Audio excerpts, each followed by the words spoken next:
Alright, legends, welcome along to Hellmouth Hotline. I'm your host, Rodney Stewart, and Buffy the Vampire Slayer. Once more here, we're on season 3.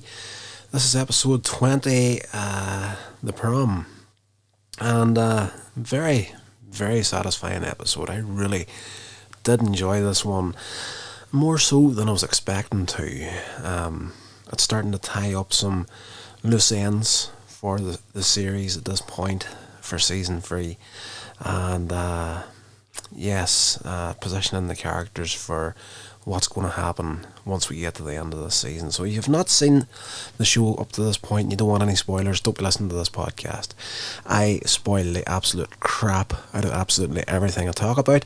So if you haven't checked out Buffy before, which is more likely than you would think, I've came across so many people in the past that have not seen some of the most popular shows and movies. It's unreal. But yes, if you're a big fan of Buffy and horror in general, this is probably the podcast for you, and I hope you're enjoying it. And if you are, please feel free to jump into my email, hellmouthhotline@gmail.com, and let me know what your thoughts on the show, whether I'm doing a good enough job for you, or ways I can do it better for you, or if you just want to tell me to take a long walk off a short pier, you can do that at the email as well. So anyway, essentially in this episode, we're coming up on the prom, obviously, coming up towards the end of the school run, the high school run for these kids. At the beginning of the episode, Buffy wakes up. She's in bed with Angel. She just fell asleep with him after the previous night's patrol. But they're not bumping uglies now. They're trying to make a relationship work that can't work, essentially. And yes, Buffy wakes up and she's getting into the whole couples mindset sort of a thing, and she mentions about bringing some stuff over that couples do, and casually mentions that they should go to the prom together and whatnot. And Angel is, happy enough at the beginning of the episode, but she gets up and opens up the window, not realising that the sun's already up. They've slept longer than they expected, and almost fries Angel where he's lying at. So that brings us to the opening credits of the show. At the school, Anya, who is now still mortal after getting her ass handed to her in the Wish, is trying to get Xander to go to the prom with her, because she's stuck in human form now and she has to live life as a human and whatnot. So yes, if I do recall, they do become a thing as the show goes ahead. But yes, both of them are basically dateless at the beginning of the episode. She knows this about Xander, so she's asking him, and he eventually agrees. Later, Willow, Buffy, and Oz, Xander discuss plans for the prom, essentially dresses and whatnot, and blah blah blah. Joyce, Buffy's mother, visits Angel at the mansion, and this is the first time we've seen her stepping into Angel's world, more or less, in this episode, and taking a meeting to where he lives at. And she basically tells him she's worried about the effect that he's having on her daughter. You're not from the same world at all. Angel's more than aware of this. This is something that's been playing on his mind, obviously, for a long, long time. And she tells him that he can't get in the way of her future, and if Buffy can't see that, he's going to have to do something about it himself. So she's putting it on the line here with Angel. There's no future here, and I think it's just something that has been on the cards for Angel for a long, long time in this season, and it's just taken Buffy's mother to actually put it into words for him. This is after the mayor giving the same sort of speech in a previous episode. But yes, and of course this is setting up for Angel eventually getting a spin-off, which we'll be doing on this show as well, once we get to the end of this run of season 3. Back at the school in the library, Buffy and Willow, they're talking about prom dresses while Giles is continuing research on the Ascension, using the pages that Willow ripped out of the books of Ascension. It's been determined that upon graduation day, the mayor will transform into a demon. However, what kind of demon it'll change into isn't known, and there's no further information at this point, and as a result, the discussion moves back to the prom. And, Giles is kind of pissed that, they're not taking this seriously and whatnot. And,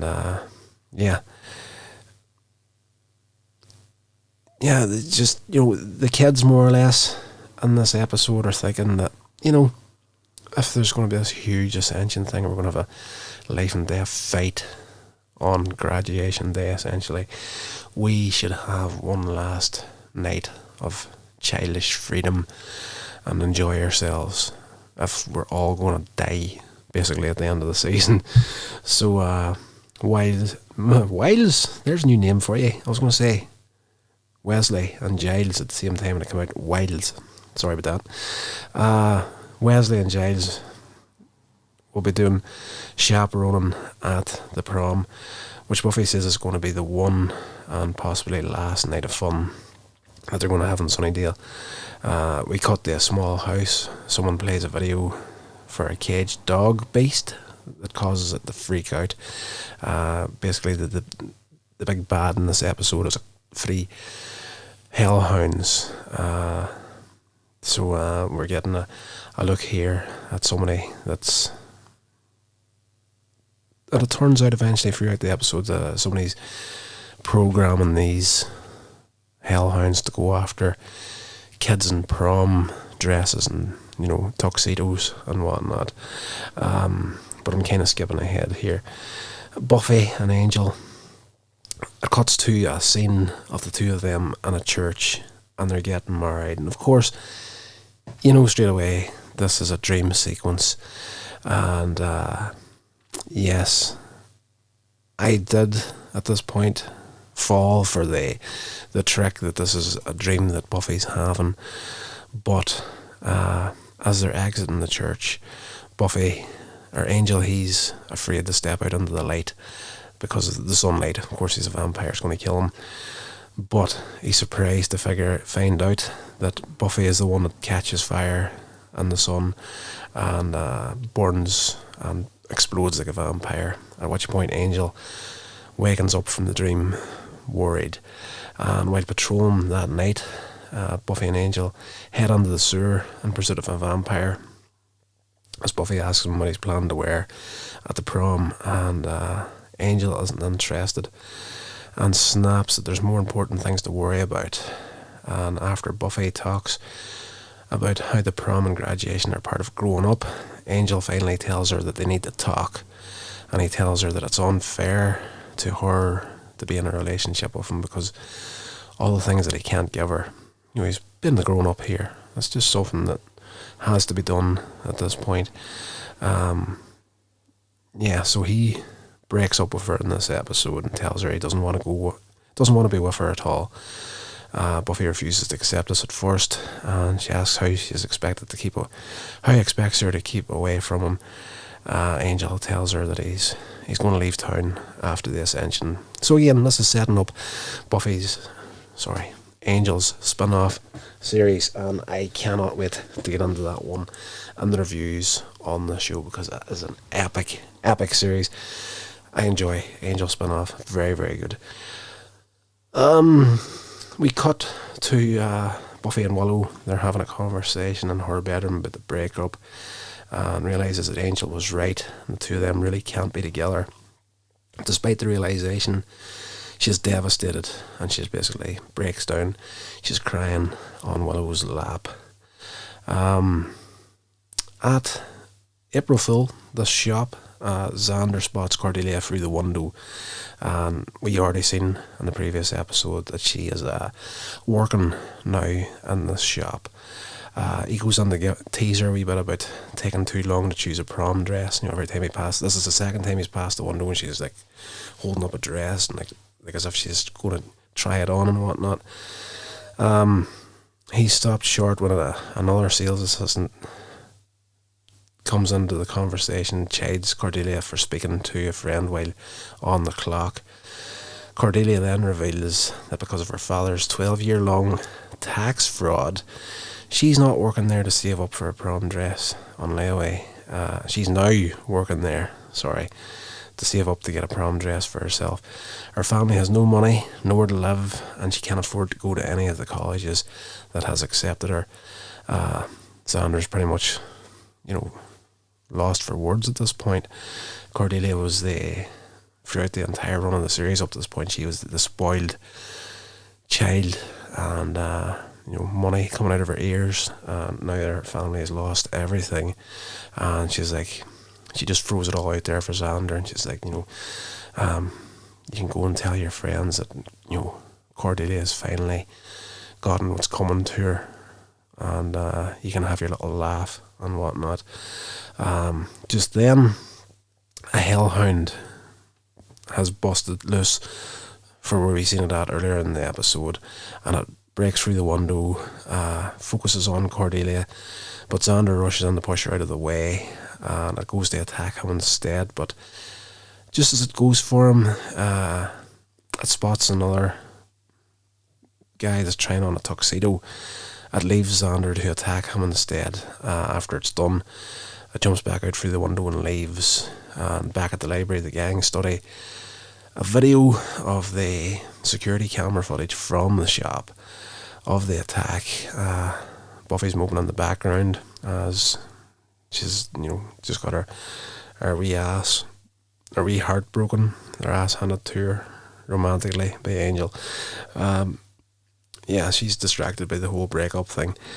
Cordelia notices that the Beast has good taste in clothes, and you think this is just more of these little superficial things on Cordelia's part, but it actually turns out to be truthful at the end of it. And Xander's kind of thinking, this is an hour dig at him for the past that the two of them have after what happened, and Xander cheating on Cordelia with Willow earlier in the series.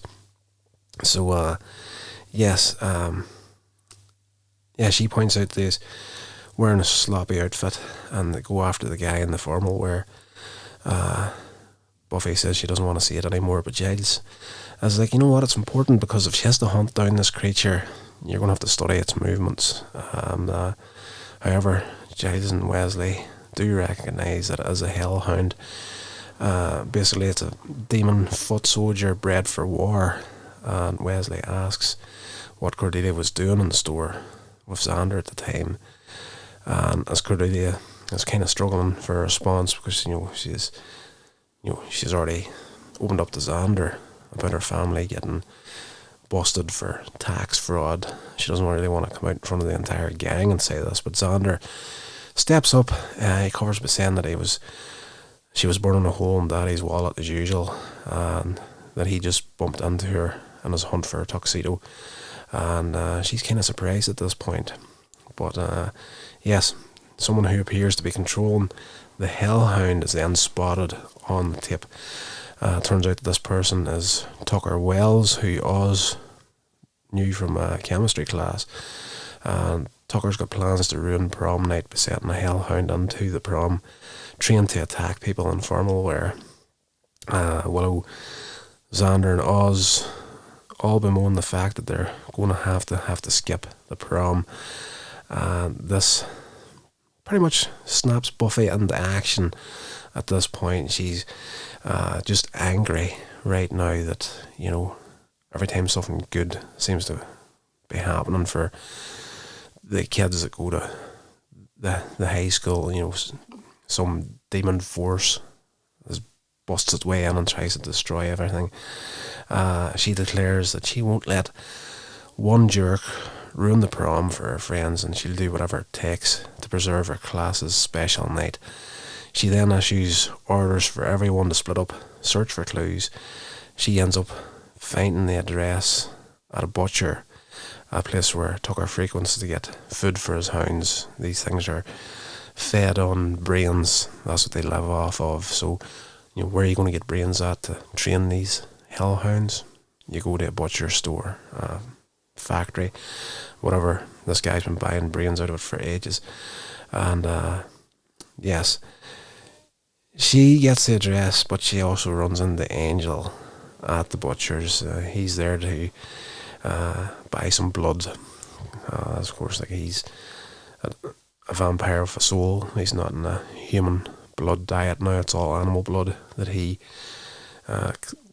lives off of, and this is where he gets his fix as well. And the two of them have a bit of a argument, more or less, and he offers to help her, and she tells him to, slide on. She'll sort out things herself. We cut to Cordelia. She's about to leave work, and she's upset that she wasn't able to cover the cost of her prom dress, but a co-worker tells her that it's already been paid for. We don't see who did it at this point, but it's blazingly obvious that it was Xander that stepped up and paid for this dress, and making up for some of the bad that's happened. Buffy returns from her search and orders everyone else to attend the prom while she takes care of the hounds. And Giles, he's kind of like, he knows something's not right here, and he makes the guess that Angel's not taking her to the prom. And she tells him that Angel's decided to leave town. While she's upset, her main focus is now stopping the Hellhound. At this point, she only thinks there's one of them, but there's actually 3 of them. And she does eventually find Tucker in his basement, confronts him. Tucker refuses to say what his reasons are for his plan, but we've got a cutaway scene where the girls that he's been asking to the prom are turning him down. Nobody wanted to go with him, so he wants to destroy the prom for everybody else. So, you get this real evil plan, but it comes down to something childish and stupid at the end of the day, for the most part, in these episodes. But yeah, Buffy ties him up before he can release the hound. There's a hound in the basement with him, and she thinks, right, we've got it stopped here, but she then sees into another room, and there's 3 empty cages, and he tells her that, you're too late. 3 of his most hellish hellhounds are on their way to the school as they speak. Buffy rushes to Sunnydale High, and after a few close calls, manages to kill all of the demons. And very, very swift time, I have to say. Now, I was kind of caught off guard at this. I thought there was going to be more to the actual end fight between her and the 3 hellhounds, but literally within maybe 2-3 minutes tops of screen time, she's all 3 of them taken out, and she manages to change into her prom dress, and she shows up for the dance. Cordelia, she's clinging to Wesley, but not before thanking Xander for paying for the prom dress. So there's a nice little moment between the 2 of them, ending the rift between them, basically. Later, Anya tells Xander of her history of cursing men in long and graphic detail, while Willow and Oz just enjoy the evening. Then it comes to a point at the end of the episode, and I'm not going to lie here. I am, when it comes to watching movies and TV shows, if something is done and done well, I am a soft touch when it comes to some of these shows and movies and TV shows. And I do have to say, coming up towards the end of this episode, I did kind of well up slightly. There was a tear in my eye for Buffy coming up towards the end of this episode. I'm not going to lie. There's awards been given out at the end of the episode, and this guy gets an award for being a class clown. Xander's not happy with this here because he considers himself the king of class clowns. Jonathan then goes up to the microphone, and it was a nice touch to have Jonathan doing it in this episode because of the interaction that we had between him and Buffy previously in the series, where he was thinking of taking a gun to himself because he felt that nobody seen him as a person, he felt almost invisible, and he was going to end his own life with by shooting himself in the bell tower. Buffy saves him, of course, in that episode. But he goes up to the microphone and he asks, is Buffy Summers present? And everyone turns and looks at her.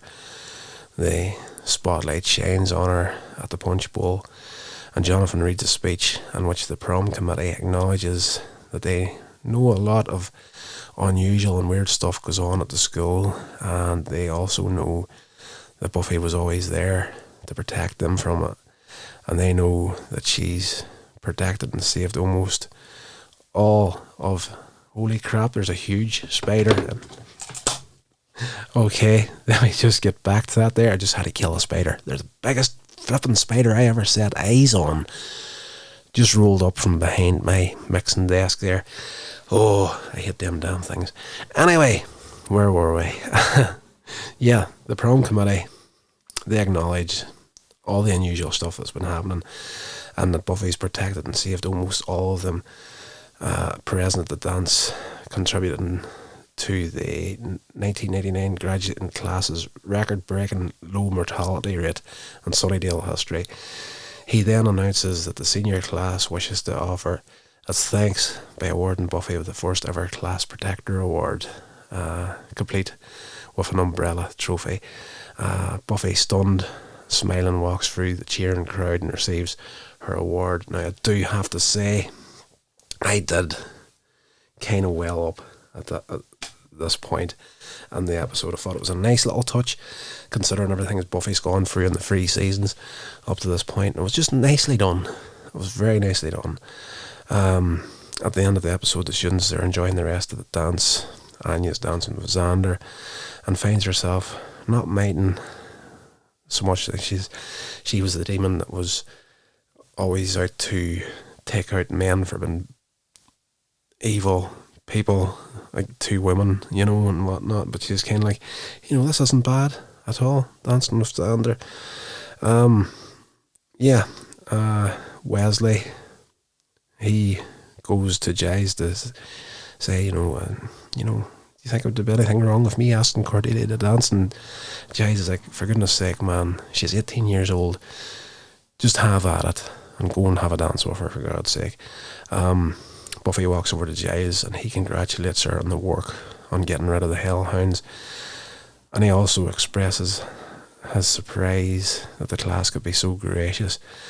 Buffy tells him that people can surprise you sometimes, and looking towards the door, Giles sees something and takes Buffy's award from her, and she turns to see Angel standing there in a tuxedo.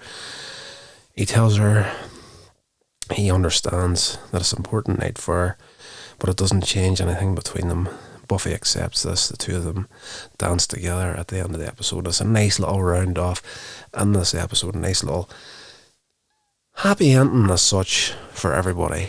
All the main characters, setting up for the 2-parter to finish off this season. Everybody's kind of mended their fences as best as possible by the end of this episode, and Buffy and Angel are okay at this point, but he's still going to leave at the end of the season, and we close the episode out there. And it's just a nice little episode, and again, just tied up a lot of loose ends and just set everything right at the end of this here, and we get to see kind of the 2 threads that are going to lead into the Angel series, because what's happened to Cordelia, you're thinking to yourself, okay, she's been a bit of a bitch from day one, she's getting what's coming to her, but she also transitions from Buffy the Vampire Slayer over to the Angel series, and where they take Cordelia's character is absolutely fantastic in that series, but we will get to that in due course. But this episode was great, absolutely enjoyed it, and just, I love it, especially whenever it's an episode where you think, alright, this one's just a bit of prom for high school students. How good could the episode be? But for me, whenever you get an episode that, you know, really gets you in that emotional target and really hits the bullseye with you. Like that moment, particularly with Jonathan on the stage presenting that award to Buffy, because she saved him from basically an attempted suicide attempt in a previous episode, to be the one giving her this award for the good that she's done for Sunnydale High, was just an emotional high point that was so well done. And I don't believe it would have had the same emotional impact if it had with any other character other than him. So it was a nice touch, nicely written, nicely done, and well acted with everybody involved. Absolutely fantastic. So this season 3, I'm glad to say I'm enjoying it a hell of a lot more than I was expecting to enjoy it, because I had said that in the original airing of Buffy the Vampire Slayer in the UK here back in the 90s, season 2 was a phenomenal season.